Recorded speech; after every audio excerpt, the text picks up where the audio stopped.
Good afternoon, everyone. How's everyone doing? We get a little more energy. I know we're right before lunch, but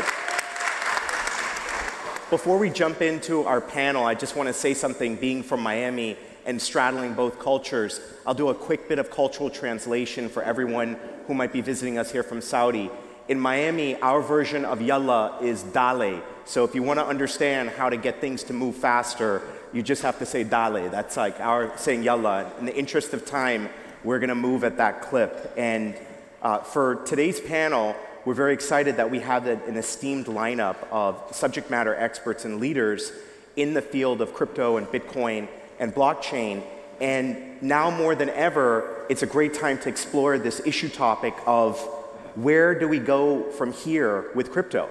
And if we were having this conversation a year ago, it would be flooded with a sense of laser-eyed fanaticism, but we've now entered in a much more sobering reality, and we're going to be exploring a little bit from each one of our panelists to understand where do we ultimately go from here. And I want to start with you, Mike, because you are somebody that has led in many, many regards in the field of blockchain and crypto, and you have a deep experience from the world of traditional finance.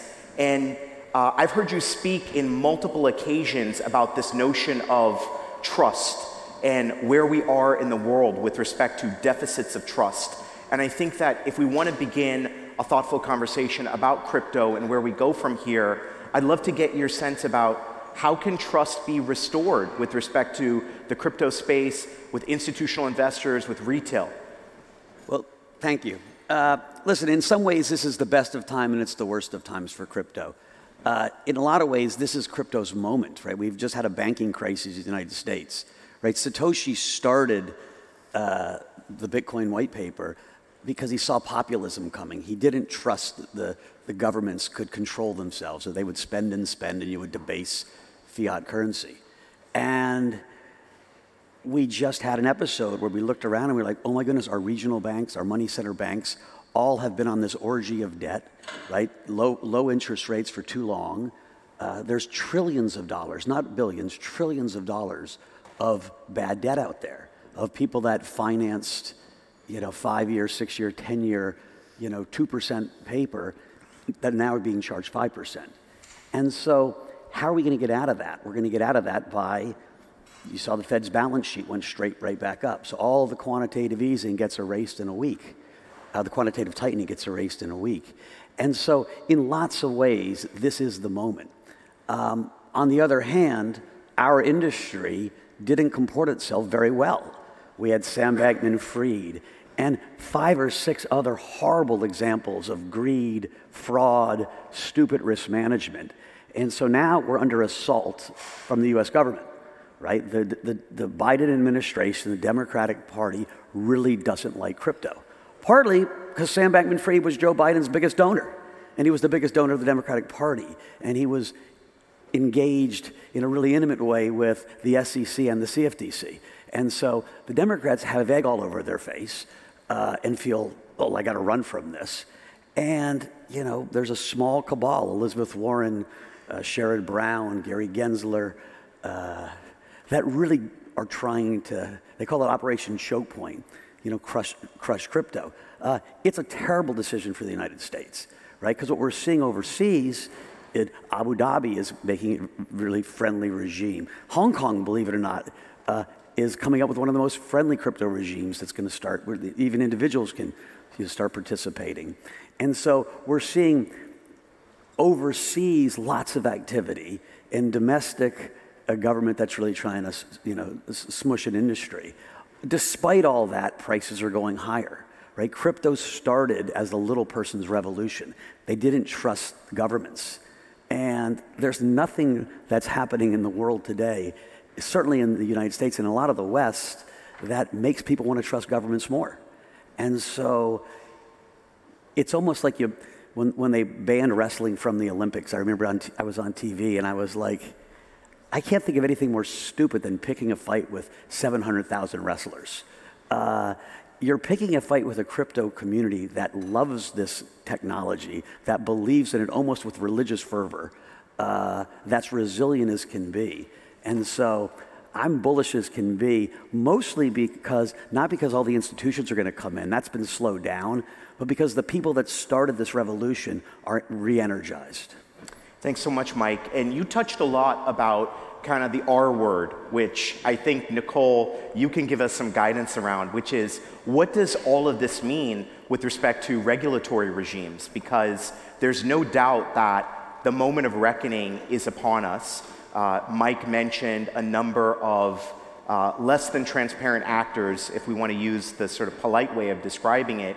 And the government forces, both domestically here in the United States and around the world, are looking with a very, very cautious eye and finally ready to jump into action. So you've got some deep insight on this, given your background both in governmental spaces and also the work that you currently do at Hashdex. Give us a little bit of crystal ball. Do we see actual regulatory action here in the United States in 2023? And what are we going to see a little bit further down the road? Sounds good. Well, first, it's a pleasure to be here. Thank you so much. Well, that's a million-dollar question, right? It's very difficult to see. I think despite of all the efforts that international bodies are doing for a harmonized regulation around crypto, we won't see this in the near future. So we are seeing here and there a lot of important movements towards regulation. I think the first more serious and robust movement that we are seeing, of course, is in Europe with MiCA, right? Markets and crypto assets derivative, which is the most robust regulation. And I think Europe is trying to regulate, as they've done in the past with GDPR, as a default. So all the world, maybe anyone that wants to trade and do business with Europe will have to comply with that until Q4 of 2024. But for 23 and for all the other countries and for firms that don't want to be complying with MiCA, which will be hard for most of the firms, right? They will have to adopt their internal policies, capital requirements, depending on the license. There are three categories of different tokens, right?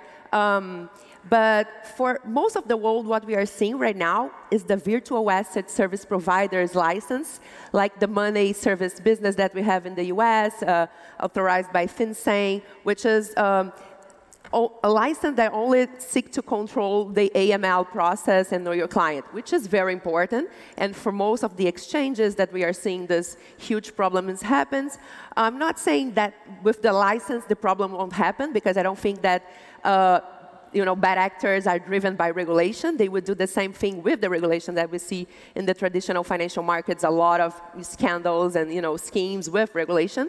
But I think definitely FTX and Celsius maybe won't have this effect, that huge effect, if they were licensed, because there will be maybe more protections for investors.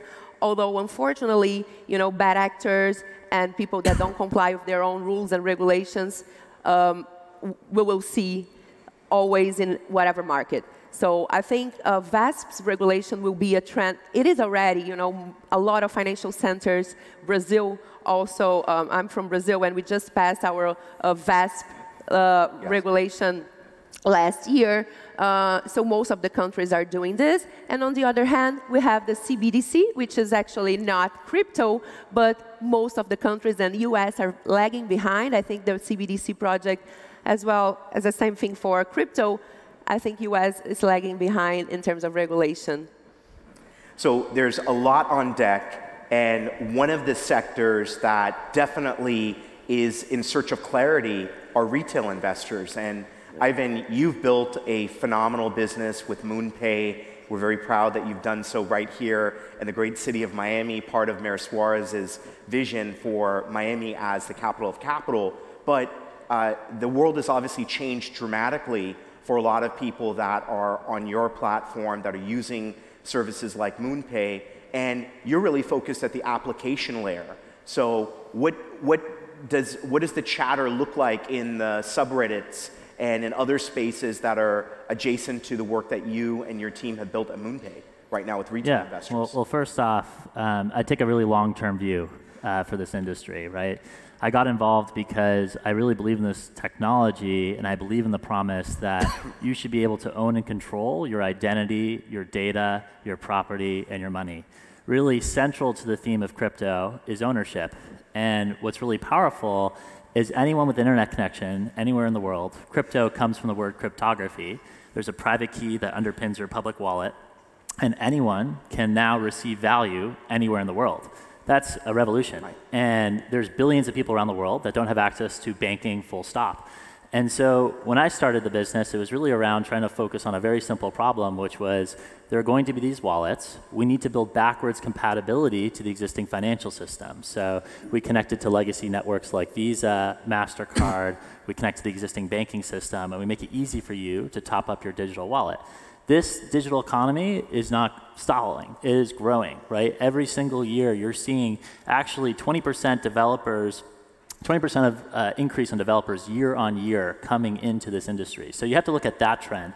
When you look at the market capitalization, I think it is a little bit myopic, right? If you look at it, it's cyclical, right? And it's also driven by interest rates. I think Mike touched on, we're in a very important seminal moment for our industry right now. I think one of the most interesting things that we've seen over the last couple of weeks is with the softening on the banking sector side, you're starting to see a little bit of a decoupling, right? And that's what we've been looking for a long period of time. Is this truly an asset class that can be uncorrelated and be an overall diversifier, which I think in turn will bring institutional adoption, institutional interest into the space. But where I'm focused is really how do we make the user experience better? Like how do we make this so my mom can use it, my grandma can use it? How do we make it easy for people to have it have an impact in everyday life? And I think, when I think about crypto in some ways, I also think we maybe got the sequencing wrong a little bit, right? We started with the money aspect and using crypto as a form of money in many different places in the world, and trying to convince people here. If I got a show of hands from people in this audience that have used digital currency, within the last week, you'd probably have a small number of hands. But in a developing country where they don't have a currency system that's necessarily working, you are seeing adoption in those cases. But what I think is really interesting is you can program anything into these assets. This is like a new file format that's built on blockchains. I think it's a no-brainer that in the future, more and more transactions are going to be settling across these different blockchains. And now it's around what is the content that people are going to move? What are the different forms of value that people are going to move? And so that's where a lot of my time and attention has been focused around what are these new forms of content? I think music will eventually end up in this place, art, digital fashion. All these brands at this point are starting to experiment. We're in the kind of early innovator to early adopter phase of people starting to leverage this technology. But the biggest brands, every week you're seeing a new headline around new brands entering the space. Some will be successful, some won't be successful, just like what you saw with the early internet. I'd love to jump from that, Ivan, about the entrance of the big brands to what is this actually looking like right now on the investor side? Dr. Yang, we've got a lengthy experience in capital markets, and right now you're also working at the infrastructure layer and with respect to a lot of the mining investments that you've made. So when we think about the state of crypto right now, what does it look like from your vantage point, from investors and people who are large deployers of capital, and then also what's happening at the infrastructure layer? Are people building out new mining assets? What's happening and what are you seeing? Yeah, first I want to just build on what Mike said earlier. This is the moment for crypto. We're just at the beginning. And I see the convergence of blockchain or crypto with AI or AGI for three reasons.